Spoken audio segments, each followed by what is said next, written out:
ಪ್ರಶಾಂತ್ ಎಲ್ಲರ ಫೋಕಸ್ ಈ ಕಡೆ ಇದ್ದಾಗ ಮಧ್ಯದಲ್ಲಿ ಸತೀಶ್ ಜಾರಕಿಹೊಳಿ ಕುಮಾರಸ್ವಾಮಿ ಅವ್ರನ್ನ ಮೀಟ್ ಆಗಿದ್ದಾರೆ. ಏನು ಇದೊಂದು ದೊಡ್ಡ ಸರ್ಪ್ರೈಸ್. ರಾಜಕಾರಣದಲ್ಲಿ ನೋಡಿ, ಈ ರೀತಿಯ ಭೇಟಿಗಳು ಒಂದು ಹೊಸ ಸಂಚಲನವನ್ನು ಮತ್ತು ಒಂದು ಹೊಸ ರಾಜಕೀಯ ಸಮೀಕರಣಗಳ ಸಂಕೇತಗಳನ್ನು ಕೂಡ ಕೊಡ್ತವೆ. ನಂಗೆ ತುಂಬ ಚೆನ್ನಾಗಿ ನೆನಪಿರೋದು 2011ರಲ್ಲಿ ಇದೇ ರೇಣುಕಾಚಾರ್ಯ ಸೇರಿದಂತೆ 18 ಶಾಸಕರು ಚೆನ್ನೈಗೆ ಹೋದರು. ಅದರಲ್ಲಿ ರೇಣುಕಾಚಾರ್ಯ ಕೂಡ ಹೋಗಿದ್ರು ಮೊದಲು. ಆಗ ಬೆಳಗ್ಗೆ 5 ಗಂಟೆ 30 ನಿಮಿಷಕ್ಕೆ ಬಾಲಚಂದ್ರ ಜಾರಕಿಹೊಳಿ ಏನು ಇವ್ರನ್ನೆಲ್ಲ ಕರ್ಕೊಂಡು ಹೋಗಿದ್ರು, ಕುಮಾರಸ್ವಾಮಿ ಮತ್ತು ಸಿದ್ದರಾಮಯ್ಯನವ್ರ ಜೊತೆ ಮಾತಾಡ್ತಾರೆ. ನೀವಿಬ್ಬರು ಬೆಂಬಲ ಕೊಡ್ತೀರಿ, ಸರ್ಕಾರ ರಚಿಸ್ತೀರಿ ಅಂತ ಆದರೆ ಮಾತ್ರ ನಾನು 18 ಶಾಸಕರನ್ನು ಕರ್ಕೊಂಬರ್ತೀನಿ ಅಂತ. ಈಗೇನು ಸಿದ್ದರಾಮಯ್ಯ ಮತ್ತು HD ಕುಮಾರಸ್ವಾಮಿ ಜಗಳ ಆಡ್ತಾ ಇರ್ತಾರೆ, ಆವಾಗ BJPಯ ವಿರುದ್ಧ ಒಟ್ಟಾಗಿದ್ದರು. ಈ ರೀತಿಯ ರಾಜಕಾರಣ ಯಾವತ್ತಿಗೂ ನಡೆಯುತ್ತೆ.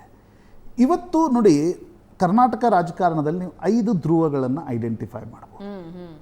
ಒಂದು ಸಿದ್ದರಾಮಯ್ಯ, ಅದರಲ್ಲೇ ಜಾರಕಿಹೊಳಿ ಮತ್ತು ರಾಜಣ್ಣ, ಸಂತೋಷ್ ಲಾಡ್, MB ಪಾಟೀಲ್, ಮಹದೇವಪ್ಪ ಇವರೆಲ್ಲ ಬರ್ತಾರೆ. ಇನ್ನೊಂದು ಕಡೆ DK ಶಿವಕುಮಾರ್ ಇದ್ದಾರೆ. ಅದೊಂದು ಧ್ರುವವನ್ನಾಗಿ ನೀವು ಐಡೆಂಟಿಫೈ ಮಾಡಿ.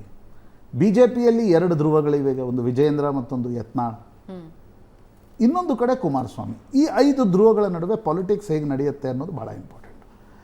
ಕುಮಾರಸ್ವಾಮಿ ಮತ್ತು ಸತೀಶ್ ಜಾರಕಿಹೊಳಿಯವರ ಭೇಟಿಯನ್ನು ಔಪಚಾರಿಕ ಭೇಟಿ ಅಂತ ತೆಗೆದುಕೊಳ್ಳೋಕ್ಕಾಗಲ್ಲ. ಯಾಕಂದರೆ ರಮೇಶ್ ಜಾರಕಿಹೊಳಿ 2019ರಲ್ಲಿ ಕಾಂಗ್ರೆಸ್ JDS ಸರ್ಕಾರವನ್ನು ರಮೇಶ್ ಜಾರಕಿಹೊಳಿ ತೆಗೆದಿದ್ದೇ DK ಶಿವಕುಮಾರ್ ಮೇಲಿನ ಸಿಟ್ಟಿನ ಕಾರಣದಿಂದ. ಅವ್ರಿಗೇನು ಕುಮಾರಸ್ವಾಮಿ ಮೇಲೆ ಸಿಟ್ಟಿರಲಿಲ್ಲ, DK ಶಿವಕುಮಾರ್ ಮೇಲೆ ಸಿಟ್ಟಿನ ಕಾರಣದಿಂದ ಅವರು BJPಗೆ 17 ಶಾಸಕರನ್ನು ಕರ್ಕೊಂಡು ಹೋದರು. ನೀವು ಕರ್ನಾಟಕ ರಾಜಕಾರಣದ 15 ವರ್ಷಗಳ ಇತಿಹಾಸವನ್ನು ಗಮನಿಸಿದ್ರೆ ಯಾವ್ಯಾವ ಪಾರ್ಟಿಗಳಿಂದ ಶಾಸಕರು ಹೋಗಿದಾರಲ್ಲ, ಅದರಲ್ಲಿ ಜಾರಕಿಹೊಳಿ ಪಾತ್ರ ಇದೆ. 2011ರಲ್ಲಿ ಬಾಲಚಂದ್ರ ಜಾರಕಿಹೊಳಿ ಪಾತ್ರ ಇತ್ತು. ನಂತರ ಅದು ಮ್ಯಾಟರ್ ಸುಪ್ರೀಂ ಕೋರ್ಟ್ಗೆ ಹೋಯಿತು. ಸುಪ್ರೀಂ ಕೋರ್ಟ್ನಲ್ಲಿ 17 ಶಾಸಕರ ಅನರ್ಹತೆಯನ್ನು ರದ್ದುಗೊಳಿಸಲಾಯಿತು. ಅನರ್ಹಗೊಂಡಿದ್ದರು 17 ಶಾಸಕರು. ಅದಾದಮೇಲೆ 2019ರಲ್ಲಿ ರಮೇಶ್ ಜಾರಕಿಹೊಳಿ ಪಾತ್ರ ಇದೆ. ಈಗ 2025ರಲ್ಲಿ ಸತೀಶ್ ಜಾರಕಿಹೊಳಿ ಅದೇ ಪಾತ್ರವನ್ನು ನಿರ್ವಹಿಸ್ತಾರಾ ಅಂತಕ್ಕಂಥದ್ರ ಬಗ್ಗೆ ಅತಿ ಹೆಚ್ಚು ಕುತೂಹಲ ಇದೆ.